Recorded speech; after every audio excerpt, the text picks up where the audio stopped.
कसरत से भरकर दे अपने जलाल के लिए। इसी तरह शुक्रगुजारी करते जाएं और खुदावन के नाम को जलाल देते जाएं। Praise the Lord. तमाम फिर से घरानों के लिए दिल की गहराइयों से शुक्रगुजारी करते हैं। खुदावन आपको सारे फैमिलीज जो घराने यहाँ इकट्ठे हुए हैं, सारा जलाल खुदावन को देने के लिए तमाम कसरत से खुदावन सबको बरकत दे। और पास्टर लतीफ जो उनको कसरत से बरकत दे, आज अपने पाक रूह कसरत से विजडम दे और हम सबको रहनुमाई करें। अपने दिल और ध्यान सोचें, खुदावन के हैंड ओवर करते हुए खुदावन का गहरा मसा मांगते हैं और खुदावन के शुक्र बजा लाते हैं। और खुदावन के बेटे को, खादम को मैं वेलकम करती हूँ बड़ी इज्जत और एहतराम से। खुदावन आपको कसरत से बरकत दे। God bless you pastor Latif John, welcome. आमीन। आमीन। बहुत बहुत शुक्रिया सिस्टर जी। खुदावंद आपको कसरत से बरकत अता करे। खुदावंद यीशु मसीह के बाबरकत और जलाली नाम में मेरी तरफ से और मेरे घराने की तरफ से आप सबकी खिदमत में सलाम और अदाब पेश करते हैं और खुदावंद का शुक्र करते हैं जिसने हम सबको ज़िंदगी, सेहत और तंदुरुस्ती अता की है और हमें एक और मौका अता किया है कि हम खुदावंद के हुजूर मिलकर उसकी सताइश कर सकें और उसके नाम को जलाल दे सकें। आज पास्टर अशरफ ने आना था लेकिन वो किसी और चर्च में उनका दावत दी गई थी तो वो उधर गए हैं। एक एवेंजलिस्टिक मीटिंग्स वो वहाँ पर करवा रहे हैं तो उस जगह पर वो मौजूद हैं और उन्होंने सुबह मुझे कॉल की और उन्होंने कहा कि मैं आज अवेलेबल नहीं। मैंने कहा चले मैं आज खुदावंद के जिंदा पाक कलाम को आपके साथ मिलकर हम सीखते हैं।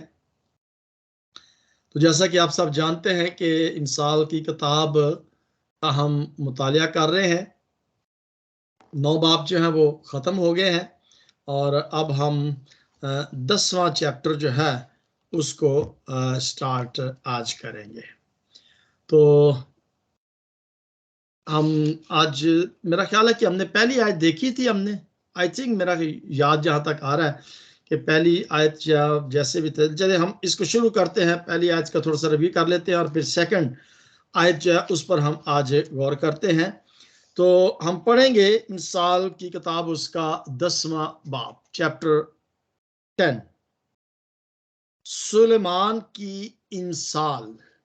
दना बेटा बाप को खुश रखता है लेकिन अहमक बेटा अपनी मां का गम है।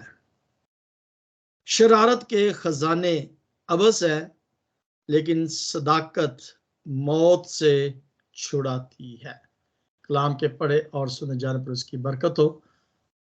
कलाम का शुक्र हो। जी, यहां पर पहली आयत के अंदर लिखा हुआ है कि दना बेटा जो है वो क्या करता है, बाप को खुश रखता है, लेकिन अहमक बेटा जो है वो ना सिर्फ मां के लिए बल्कि दोनों के लिए, वालिदैन के लिए क्या है, गम का बायस है।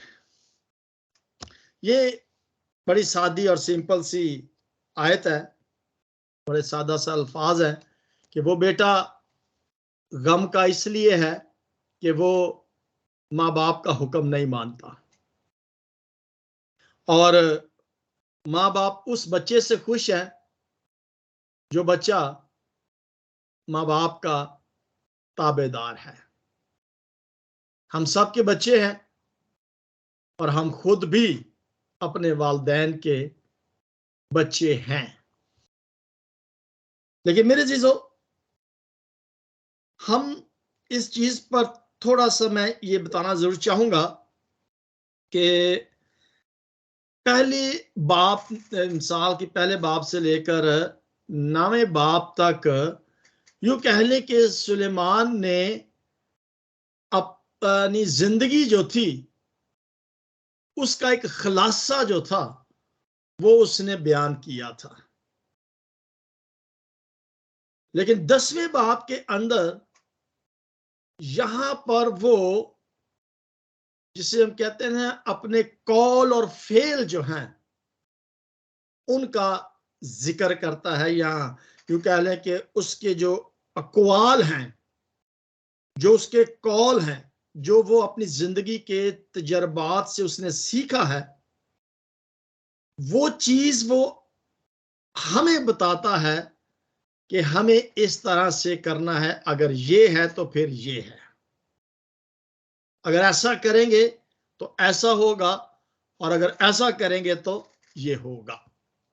तो ये दो बातें वो इस 10वें बाब से शुरू करता है। जैसे अभी हमने इस चीज को देखा पहली आयत में कि जो बेटा वफादार है, माँ बाप का हुक्म मानता है, उससे माँ बाप खुश होते हैं, और जो माँ बाप का हुक्म नहीं मानता वो अपने वालिदैन के लिए गम का सबब ठहरता है। परेशान हो जाते हैं वालिदैन, अगर एक बच्चा माँ बाप का हुक्म ना माने तो फिर वो जब खता खाता है, नुकसान उसे होता है। ताबेदार जब नहीं होता तो जब उससे नुकसान होता है तो फिर वालिदैन ही हैं जो परेशान होते हैं।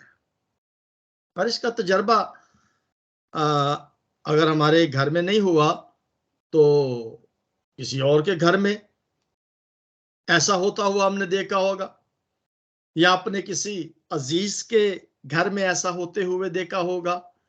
यानी कि ये एक बड़ी सिंपल सी बात है कि जो ताबेदार होता है माँ बाप उससे खुश होते हैं, और जो ताबेदार नहीं होता वो गम का बायस ठहरता है।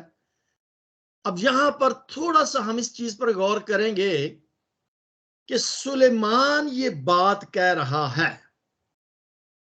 अब सुलेमान बादशाह कैसा बेटा था, ये ज़हन के अंदर ये सवाल आया है कि सुलेमान कैसा बेटा था। कोई आप जवाब दें, एक एक लफ्ज में, एक जुमले में कह दें, एक लफ्ज भी आप कह सकते हैं, अच्छा या बुरा। सुलेमान कैसा बेटा था? आप नीचे लिख भी सकते हैं, मैं पढ़ भी लूंगा, मेरे पास इधर लैपटॉप है पड़ा हुआ। Yes, I can read. Suleman, sister कोई भी बता सकते हैं? सिस्टर जेबा, सिस्टर नीरा, कैसा बेटा था सुलेमान? पास्टर जी अच्छा बेटा था। वेरी गुड भाई आज, थैंक यू वेरी मच, खुदावंद आपको बरकत दे। अग्री है कोई? सेकंड कोई कह सकता है भाई आज ने सही कहा है? जी बताएं मुझे। अग्री है भाई जो कहा है? भाई आज ने गलत कह दिया है, इसका मतलब आप अग्री नहीं है। मैं साहब मैं अग्री हूँ, क्योंकि खुदा ने जो इज्जत और मर्तबा उसको दिया, उसकी नीयत और जो कुछ वो यानी कि उसने माँ बाप से सीखा था, उस फरमाबरदारी के बायस ही उसको ये इज्जत और मर्तबा जो है वो मिला। ठीक है, बिल्कुल सही है, बिल्कुल सही है भाई साहब, मैंने देखा नहीं था, नहीं तो मैं आपका नाम लेता। वो क्योंकि आईडीज जो है ना वो जब 10 से आगे हो जाती हैं तो फिर वो छुप जाती हैं। तो thank you very much pastor Robert, आपने बिल्कुल सही जवाब दिया है। 100 में से 100 नंबर आपको मिलते हैं कि वो अच्छा बच्चा था। वो सुलेमान जो था वो अच्छा बच्चा था अपने बाप का। तो भाई साहब माइक बंद कर ले। अच्छा, किसका बेटा था ये स्टडी हो रही है, ये आज कोई ऐसा लेक्चर नहीं हो रहा, मैं लेक्चर करता ही नहीं हूँ। किसका बेटा था? दाऊद का। दाऊद का। ये तो बड़ी अच्छी बात है, आप तो बड़े अच्छी तरीके से जानते हैं कि वो दाऊद का बेटा था, जिस तरीके से शुमाइल सनी का बेटा है या सिस्टर अनीता का बेटा है। सो जैसे एरन जो है सिस्टर अनीला का बेटा है। सो दाऊद जो दाऊद का बेटा जो था वो सुलेमान था।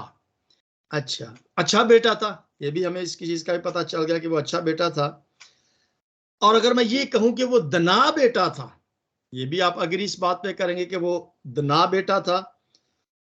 लेकिन हम आगे चल के एक और चीज को देखेंगे। चलें अगर हम इस हवाले को देखें, पहला सलातीन निकालें, पहला सलातीन और उसका 11 बाब जरा निकालें। इस अच्छे बेटे की एक और खसूसियत को हम देखते हैं। पढ़ना चाहे 11 बाब, पहला थस्सलुनीकियों उसका 11 बाब पढ़ सकता है? पहली आयत पढ़ लें, दो आयत पढ़ लें, पहली और दूसरी आयत। अब मेरे साथ रहें, निकाल के रखें, आप छोड़ दें जरा थोड़ी देर के लिए, जो दूसरे काम है ना फिक्रें छोड़ दें, ठीक है? क्या पहला पास्टर जी, सलातीन आपने बोला? पहला मेरी आवाज सलातीन आ रही बोला है सही? जी पहले। जी जी, जी पास्टर जी, पहला सलातीन, पहला सलातीन या पहला थसलनीकियों? पहला सलातीन। सलातीन। जी आपने दूसरी दफा थसलनीकियों बोला था। अच्छा, चले, बहुत अच्छी बात है, बहुत अच्छी बात। जी जी पहला सलातीन, उसका 11वां बाब।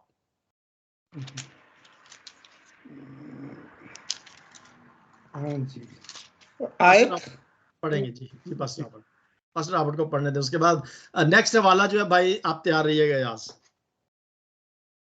पहला सलातीन 11वां बाब, उसकी पहली और दूसरी आयत। पहली और दूसरी आयत।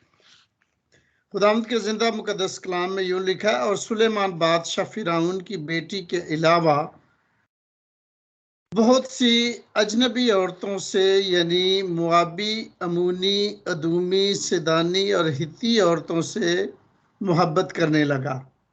ये उन कौमों की थी जिनकी बाबत खुदावंद ने बनी इसराइल से कहा था कि तुम उनके बीच ना जाना और ना वो तुम्हारे बीच आए, क्योंकि वो जरूर तुम्हारे दिलों को अपने देवताओं की तरफ मायल कर लेंगी। आमीन। सुलेमान इन्हीं के इश्क का दम भरने लगा। आमीन।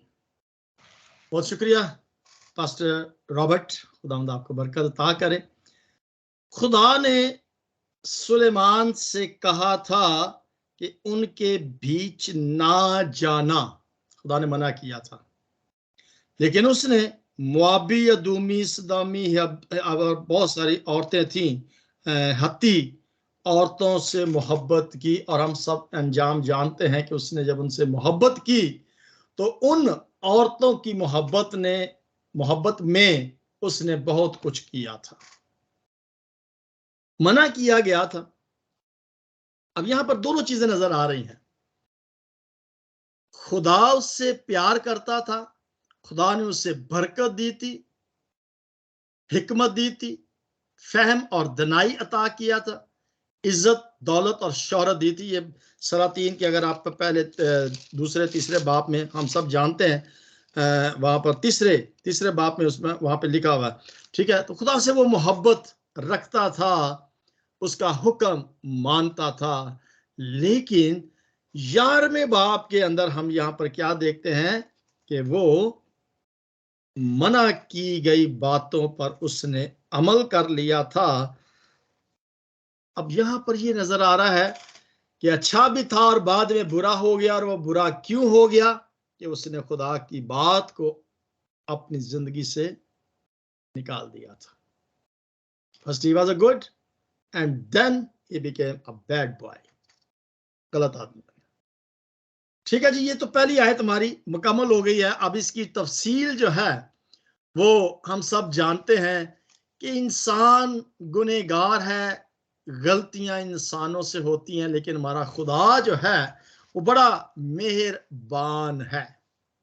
जैसे मैंने बताया कि सुलेमान ने यहां पर जो बात लिखी है कि दना बेटा बाप के लिए खुशी भी देता है और नाफरमान बेटा, अहमक यहां पर कहा गया है कि अहमक जो है वो अपनी मां का गम जो है वो भी ठहरता है। सो यहां पर जैसे मैंने बताया कि दोनों चीजें जो हैं वो यहां पर एक ही बेटे के अंदर नजर आ गई हैं। दूसरी आयत में लिखा हुआ है, शरारत के खजाने अबस हैं लेकिन सदाकत मौत से छुड़ाती है। अब यहां पर जो मेन बात है ना, मैं आपको जो बताना चाह रहा हूं वो ये है कि पहले जो 9 बाप थे वहां पर उसने अपनी जिंदगी का खलासा जो था वो बयान किया था। जैसे वो कहते हैं ना कि दरिया को कूजे में बंद करने वाली बात, वो उसने की थी। अब 10वें बाप के अंदर वो अब हमें समझा रहा है अपनी जिंदगी के तजर्बे से, वो कौल हमें बता रहा है, बयान कर रहा है कि भाई अगर ये करोगे तो ये है, अगर ये करोगे तो ये है। अब यहां पर दूसरी आयत के अंदर वो यहां पर ये फरमाता है कि बगैर मुनाफे के एक बिजनेस जो है, कौन पसंद करता है? कोई पसंद नहीं करेगा कि एक ऐसा बिजनेस किया जाए जिसमें कोई प्रॉफिट ना हो। अब ये लफ्ज जो है ना, शरारत के खजाने अबस है। What is the meaning of अबस? देखिए, साथ साथ हम उर्दू भी सीख रहे हैं, मैं खुद भी सीख रहा हूं, तो मुझे जब कोई लफ्ज ऐसा आता है ना, उसकी समझ नहीं आती कि ये इसका मतलब क्या है। पास्टर अबस रॉबर्ट तो यानी जान, बेफायदा। बेफायदा है। बेफायदा। मैंने इसका टाइटल जो लिखा हुआ है ना, आज वो लिखा हुआ है बगैर मुनाफे के, ऐसा बिजनेस जिसका कोई प्रॉफिट नहीं है। तो मैंने कोशिश की थी कि मैं इसको ना ये देख सकूं इंग्लिश की किताब में से, तो फिर इंग्लिश की बाइबल में से मैंने इसको देखा कि treasure of wickedness profit nothing, ऐसा बिजनेस जिसका कोई फायदा नहीं है, ऐसा बिजनेस जिसका कोई फायदा नहीं है। भाई अयाज, अब आपने एक हवाला जो है वो निकालना है। अब यहां पर बात जो है वो मद्देनजर ज़हन के अंदर रखिएगा कि शरारत के खजाने अबस हैं, शरारत के खजानों से कोई फायदा नहीं है। लूका रसूल की अंजील उसका 12 बाब निकाले, लूक चैप्टर 12, दूसरे भी बहन भाई निकाल सकते हैं। लूका 12 बाब और उसकी 16 आयत। भाई अयाज गिल जी भाई। जी पास्टर जी, कलाम में पाक में यूं मरकूम है, लूका की अंजील उसका 12 बाब 16। और उसने उनसे एक तमसील कही कि किसी दौलतमंद की जमीन में बड़ी फसल हुई। आगे भी पास्टर जी पढ़ना है? अब पूरी तमसील पढ़ दें 21 आयत तक। अच्छा ठीक है। बस वो अपने दिल में सोच कर कहने लगा, मैं क्या करूं, क्योंकि मेरे यहाँ जगह नहीं जहां इतनी पैदावार भर रखूं। उसने कहा, मैं यूं करूंगा कि अपनी खूंटियां ढाकर उनसे बड़ी बनाऊंगा और उनमें अपना सारा अनाज और माल भर रखूंगा और अपनी जान से कहूंगा, ए जान, तेरे पास बहुत बरसों के लिए बहुत सा माल जमा है, चैन कर, खा पी, खुश रह। मगर खुदावन ने उससे कहा, ए नादान, इस रात तेरी जान तुझसे तलब कर ली जाएगी, बस जो कुछ तूने तैयार किया है वो किसका होगा? ऐसा ही वो शख्स है जो अपने लिए खजाना जमा करता है और खुदा के नजदीक दौलतमंद नहीं। आमीन। आमीन आमीन। बहुत बहुत शुक्रिया भाई अयाज, खुदावंद आपको बरकत अता करे। यहां पर उस बेटे की बात हो रही है, उस शख्स की बात हो रही है जो दौलत से प्यार करता है। उसने ये सोचा कि मैं इतनी दौलत इकट्ठी कर लूंगा कि छोटे घर ढा कर मैं बड़े बड़े गोदाम जो है वो बना लूंगा और उनके अंदर माल जमा कर लूंगा। और फिर वो कहता है कि चैन से मैं क्या करूंगा, आराम करूंगा। कहता चैन से खाऊंगा और खुश रहूंगा। मगर खुदा ने उससे क्या कहा, ऐ नादान। यहां पर उस बेटे को बेवकूफ कहा गया है। नादान का मतलब होता है बेवकूफ, कि आज रात तेरी जान को तुझसे तलब कर लिया जाएगा। आज रात, देखिए मेरे जीजो, ये तो वाजिब है कि इंसान की जिंदगी का कोई पता नहीं है कब उसने इस जहाने फानी से कूच कर जाना है। We don't know exact date का, क्या टाइम का, लम्हे का हमें पता नहीं है। पता नहीं कि अभी हम उठ के यहां से जाएं और कल हो ना हो। ठीक है, सो ये वक्त का हमें पता नहीं है। आज सुबह जब हम नाश्ता कर रहे थे तो मेरे बेटा काम पे जाने से पहले उसने फेसबुक पर देखा कि उसका एक कुलीग कहते हैं जो उसके साथ काम करता है, वो उसकी तस्वीर उसने देखी है। कह रहा, डैडी ये क्या लिखा हुआ है इसके ऊपर, यानी कि रेस्ट इन पीस, क्या हो गया? मैंने कहा इसका मतलब है कि वो नहीं रहा इस दुनिया में। और उसके साथ काम करता है। फिर मैंने अपने उस दोस्त को फोन किया जो उसके घर के, जहां वो काम करता रेस्टोरेंट में, उसके ऊपर उसका घर था। मैंने उसको कॉल की। वो कहता है भाई साहब कल रात को 6 बजे उसकी डेथ हो गई है। मैं कहा अभी तो 2-3 दिन पहले तो मुझे मिला। वो एक मॉल है तो वहां पर वो ड्यूटी करता है सिक्योरिटी की। तो अब ये पता नहीं है अब हुआ क्या वजह, उसको हम छोड़ते हैं कि वो क्या वजह हुई थी। वो सिर्फ ये थी कि वो उसने बहुत ज्यादा पी ली थी और उसकी वजह से। अच्छा, अब ये देखें, हमें वक्त का पता नहीं है कि कब हमने इस जहाने फानी से कूच कर जाना है, लेकिन ये ख्वाहिश होती है कि जितनी देर भी हम इस जमीन पर जिंदा हैं, कोशिश हमारी क्या होती है, इकट्ठा कर लो, पैसे इकट्ठे कर लो, माल जमा कर लो, पता नहीं फिर किधर टुर जाना में। ठीक है,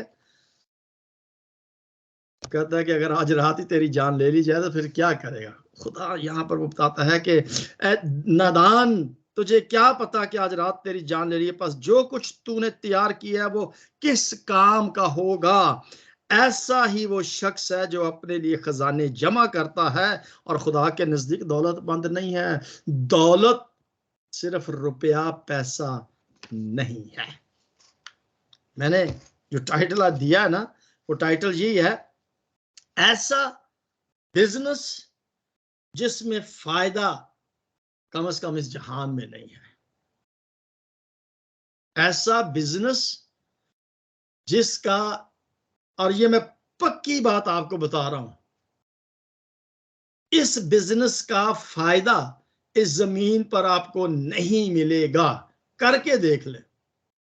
हाँ, वक्ती तौर पर हमें ऐसे लगता है कि इस बिजनेस से हमें बड़ा फायदा मिलेगा। अब ये बिजनेस खुदा के कलाम को करने का है, अंजील की मनादी करने का है, लोगों को यीशु के पास लाने का है। हर वो शख्स जो ये काम कर रहा है, जो ये बिजनेस कर रहा है, ये काम है ना खुदा ने हमें कहा करने के लिए, हम कर रहे हैं, इसका फायदा इस जमीन पर नहीं है, इसका फायदा आसमान पर है।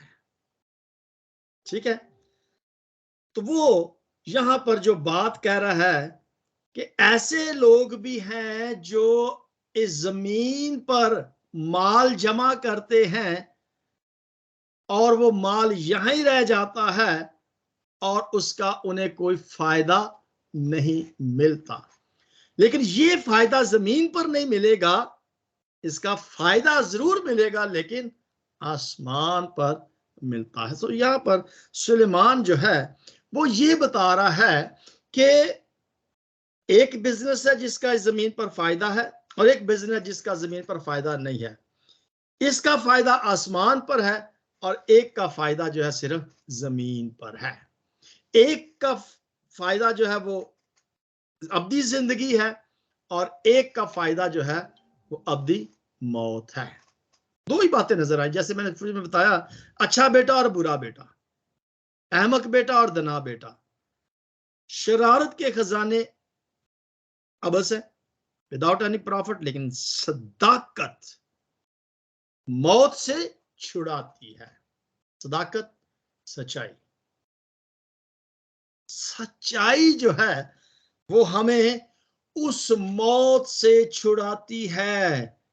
वो मौत जो अबलीस चाहता है कि हम हासिल कर लें, वो नहीं चाहता कि हम अब्दी जिंदगी को हासिल कर सकें। यानी कि रास्तबाजी से अबलीस जो है वो हमें छुड़ाना चाहता है। वो चाहता है कि हम ऐसी रास्तबाजी की मौत को हासिल ना करें, और वो शुरू से ऐसे किया। अगर आप बागे अदन की मिसाल देखते हैं, उस वाकया को वो भी हम जानते हैं कि उसने कहा खा ले तो नहीं मरेगी। बाकी वो वक्ती तौर पर तो नहीं मरी थी लेकिन मौत तो उसको आ गई। ठीक है, अब देखिए इस बिजनेस का जो तल्लक है ना, इसका तल्लक जो है ये खुदा के साथ है, इंसान के साथ नहीं है। इंसान के साथ हम बिजनेस करते हैं, उसका अंजाम भी हम देखते हैं, लेकिन इस बिजनेस का तल्लक जो है वो खुदा के साथ है। और खुदा के साथ जो तल्लक हम कायम कर लेते हैं, अब वहां पर उस बिजनेस के अंदर 100% फायदा ही फायदा है। खुदा के साथ तल्लक में फायदा है, नुकसान नहीं हमें होगा। ये बिजनेस जो है बड़ा अच्छा मुझे लगा कि मैं आपको बताऊं कि इस बिजनेस का हमें यहां पर तो फायदा नहीं है, लेकिन मैं ये चाहता हूं कि इस बिजनेस को हम सब करें। I want you to make a business man, a business woman. चलिए हम खुदा के पाक कलाम से पढ़ते हैं, मेरे साथ ये निकालिएगा हवाला। यानी कि इस कारोबार में फायदा है, लेकिन अगर हम इस कारोबार को एक तरीके के साथ करें। कौन हवाला पढ़ना चाहता है? ये कुलसियों का खत है, उसका 3रा बाब, कोलोसियंस चैप्टर 3। ये आ गया, कौन हवाला पढ़ेगा? कुलसियों का खत सफा नंबर 195, उसका 3रा बाब, and we will read 22 to 24, आखिरी 3 आयात जो है 22, 23 और 24। 24, 20 22, 23, 24। जी ठीक। सिस्टर नीला, इसके बाद आप पढ़िए। ऐ नौकरो, जो जिस्म के रूह से तुम्हारे मालिक हैं, सब बातों में उनके फर्मा बरदार रहो, आदमियों को खुश करने वालों की तरह दिखावे के लिए नहीं, बल्कि साफ दिली और खुदा के खौफ से जो काम करो जी से करो, ये जानकर के खुदावन के लिए करते हो, ना के आदमियों के लिए। आमीन। 24 आयत भी पढ़ दें। क्योंकि तुम जानते हो कि खुदावन की तरफ से इसके बदले में तुमको मिरास मिलेगी, तुम खुदावन मसीह की खिदमत करते हो। आमीन। आमीन। अब यहां पर जो आयत पॉज लेकर पढ़ी गई है, यहां पर ही हमें वो लेसन मिला है, क्योंकि ये बड़ी इंपॉर्टेंट आयत है। वो कहता है कि तुम खुदावन मसीह की खिदमत करते हो।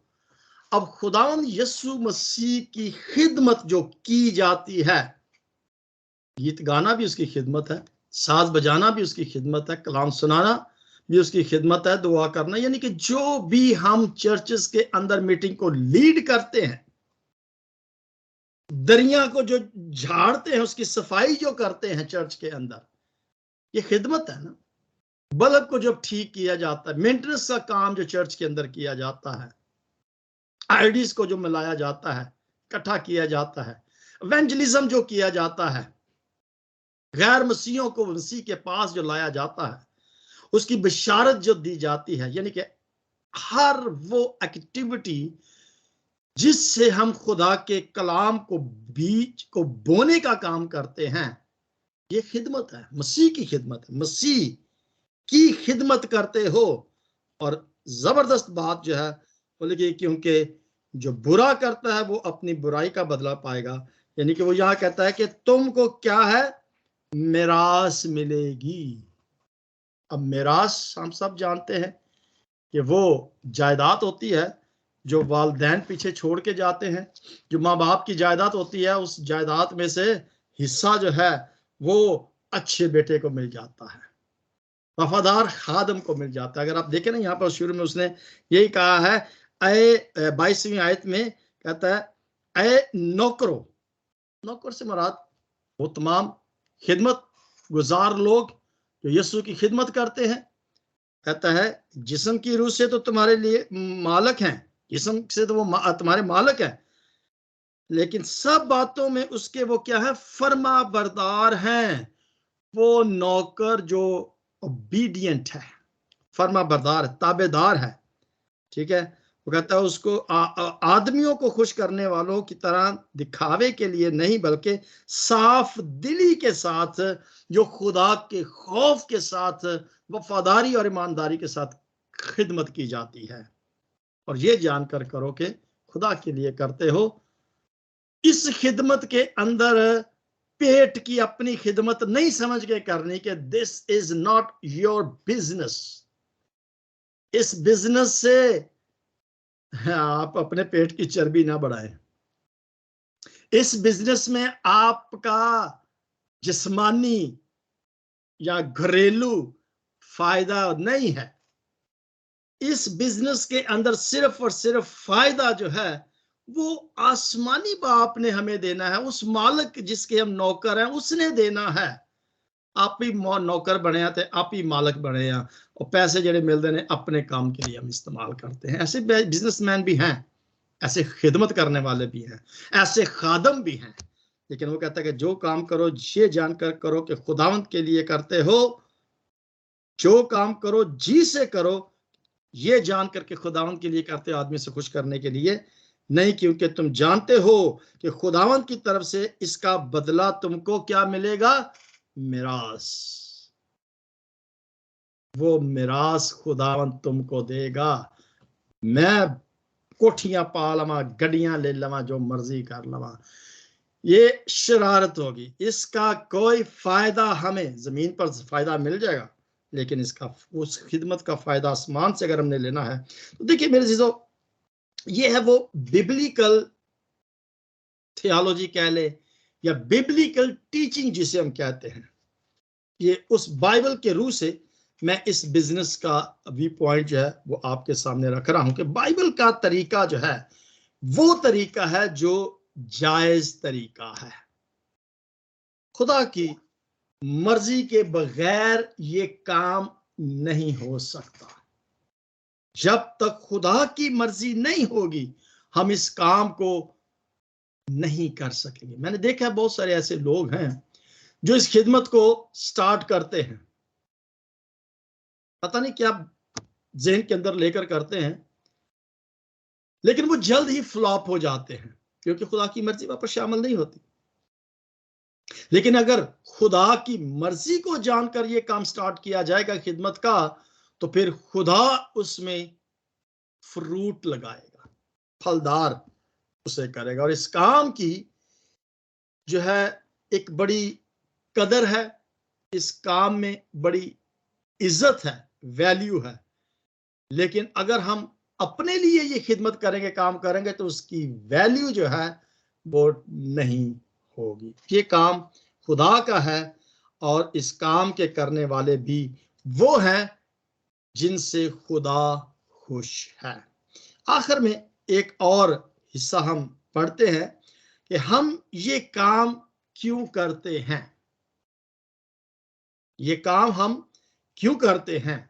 क्या ये काम हम खिदमत का पैसे के लिए करते हैं या ये काम हम खुदा के लिए करते हैं? किसके लिए करते हैं? इस काम का या इस बिजनेस का बॉस कौन है? डेफिनेटली इस काम का बॉस जो है वो हमारा मालिक है। लेकिन जरा थोड़ी देर के लिए इस चीज पर गौर करें कि पास्टर रॉबर्ट एक कंपनी में काम करते हैं और वो बॉस आकर एमी पे रोप पाता है, ठीक है, रोप डालता है, ये नहीं करो, वो नहीं करो, ये नहीं करो, वो नहीं करो। और ऐसा करते हैं लोग, और होता भी होगा आपके साथ। जो हमारे बहन भाई काम करते हैं, किसी भी फर्म के अंदर काम करते हैं, कंपनी के अंदर, तो बॉस अपने जरा जिसे कहते हैं ना कि वो दिखाना चाहते हैं कि मैं एक बॉस हूं। लेकिन देखिए कितनी अच्छी और खुशी की बात है कि ये काम जो हम करते हैं इसका वो बॉस ही बॉस नहीं है जो हमें रोब देता है, डांटता है, उठ जाओ इतने बजे, आ जाओ इतने बजे, चले जाओ, ये करो, वो करो, ऐसा नहीं, ऐसा करो। ये खिदमत जो खुदा की करती है, ये ऐसा बॉस है जो हमें डांटता नहीं है, जो हमें टोकता नहीं है, जो हमें रोब नहीं डालता, लेकिन वो इसका अजर हमें जरूर देता है। उसने हमें फ्री विल दे दी है, करो मर्जी आपकी। सो मेरे जीजो, बॉस जो है इसका हमारा आसमानी बाप है, जो बल्कि मैं इसे ये कहूंगा कि वो बॉस भी नहीं है, वो हमारे साथ एक को वर्कर है। अब कैसी जबरदस्त बात है कि वो हमारा बॉस है, लेकिन वो बॉस इसलिए नहीं है कि वो हम पर रोब नहीं डालता, बल्कि वो ऐसा बॉस है जो हमारे साथ को वर्कर है, हमारे साथ मिलकर वो काम करता है। I think he is a good boss, he is a friendly boss. अच्छा बॉस है क्योंकि वो हमारे साथ उस काम में मिलकर, खिदमत के काम में हमारे साथ वो मिलकर काम करता है। I appreciate that boss. हमें अच्छा लगता है ऐसे बॉस के साथ काम करना, कि हमारा काम, क्योंकि ये काम उसके लिए है। और आपने यहाँ पर पता नहीं यूरोप के अंदर इस चीज को देखा होगा कि नहीं, कि अक्सर हम जब यहाँ पर रेस्टोरेंट्स में जाते हैं तो आपको पता नहीं चलता कि बॉस कौन है। आप यकीन करें कि वो बॉस जो होता है या रेस्टोरेंट का जो मालिक होता है, वो खुद वो कपड़ा पकड़ के तो वो टेबल साफ कर रहा होता है, या खुद वो खाना सर्व कर रहा होता है। अब हम परेशान हैं, बॉस कौन है, क्या जरूरत है ऐसे बॉस को जानने की। अब ये बॉस जो है ये खुद क्या करता है। देखिए सिस्टर अनिला से मैंने कहा था कि हम इस हवाले को पढ़ेंगे, नेक्स्ट वाला जो लास्ट वाला है इसकी, यहाँ 24 आयत तो हमने पढ़ ली थी, लेकिन अगर जरा मत्ती रसूल के इंजील 25वां बाब और उसकी 23वीं आयत को हम पढ़ेंगे। Matthew chapter 25। Sister Anila, I will request you to please open the Bible, Matthew chapter 25 and we will read verse 23। जी पास्टर जी, मैं पढ़ रही हूँ, बाइबल गेटवे का वर्जन है, तो ये आसान उर्दू में है। 23 वर्स 23। मालिक ने जवाब दिया कि तू भी एक काबिल एतमाद अच्छा नौकर है। तूने उस छोटी सी रकम को एक अच्छे अंदाज में खर्च किया, इसकी वजह से मैं तुझे इससे भी एक बड़ा काम दूंगा, इसलिए तू मेरी खुशहाली में शामिल हो जा। पाक कलाम के पढ़े और सुने जाने पे खुदावंद की बहुत बरकत हो, आमीन। बहुत शुक्रिया, आपने बड़े सादा ही जबान जिसे कहते हैं, ये वर्जन जो आपने पढ़ी है ना, इट्स वेरी वेरी सिंपल, जिसका मतलब ये है कि उसने उसके काम को देखा और उसने कहा शाबाश, तू थोड़े में ध्यानदार रहा तो मैं तुझे बहुत सी चीजों का मुख्तार बना दूंगा। Is it a good thing? उसको काम थोड़ा सा दिया गया, उसने उस काम को जो थोड़ा सा, चाहे सिंपल वो काम था, चले खिदमत के काम के हवाले से हम बात कर रहे हैं, तो उसकी खिदमत का काम क्या था, बस तू गीत ही गाने हैं। अब जब उसको सिर्फ गीत के लिए कहा गया तो उसको दुआ के लिए भी फिर वो तैयार हो गया। जब उसने दुआ की तो वो मीटिंग को लीड भी करने लगा, और जब उसने मीटिंग को लीड किया तो उसको कहा गया कि छोटी सी स्पीच ही दे दो। उसने उस छोटी सी स्पीच को दिया और आखिरकार वो इस काबिल हो गया कि उसको 10 मिनट की स्पीच मिल गई, 30 मिनट की स्पीच मिल गई, and then he was able to give a good blessed sermon.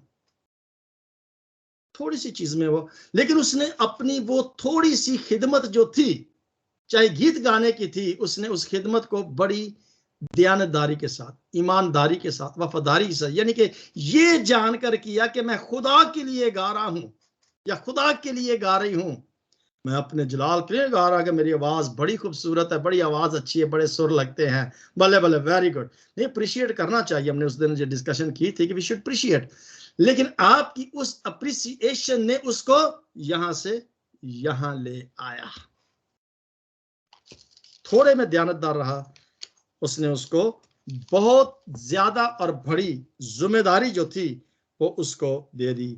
ऐ अच्छे और दयानतदार नौकर, शाबाश। तो थोड़े में देखें, वो कहता है कि अपने मालिक की खुशी में शरीक हो जा। अब मालिक ने क्या किया कि अपनी खुशी में उसको शरीक कर दिया। मेरी ये खुशी है, ये मेरी जो दावत है, तो इसमें शामिल हो जा। वो जो इनविटेशन उसने भेजी थी ना कि मेरे साथ आसमान पर तुम हो, तो उसने उस इनविटेशन को, उसको जब भेजा गया, उसे कहा कि तुम मेरी इस खुशी में शरीक हो जा।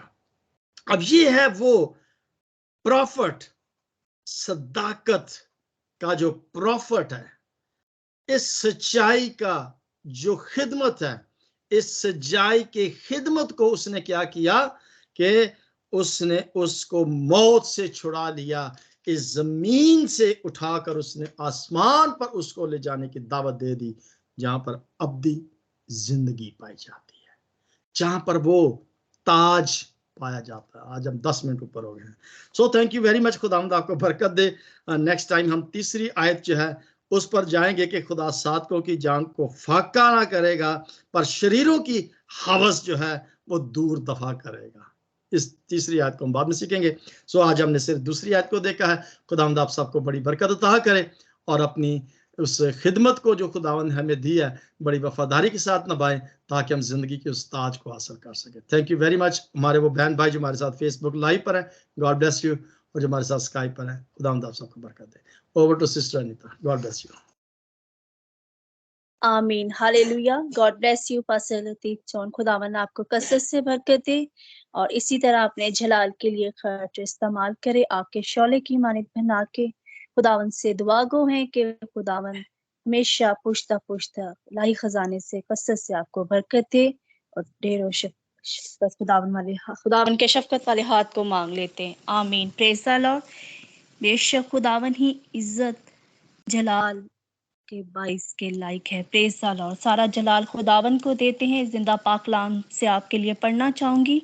चनाचा हर बशर घास की मानिद है और उसकी सारी शान और शौकत घास की फूल की वारिद। घास तो सूख जाती है और फूल भी घिर जाता है, लेकिन खुदावन का कलाम अब तक कायम रहेगा। ये वही खुशखबरी का कलाम है जो तुम्हें सुनाया गया था। आमीन, प्रेज़ द लॉर्ड। शुक्रगुजारी करते हैं खुदावन के हजूर में, खुदावन के बेटे के लिए, और खुदावन के नाम को जलाल देते हुए सारा जलाल खुदावन को देते हैं। खुदावन से जिंदा उम्मीद है जो हमारी, और जो खुदावन का जो पाक कलाम हमारे साथ खुदावन के बेटे ने शेयर किया, खुदावन का शुक्र बजा लाते हैं। इसी शादमानी में रहते हुए सारा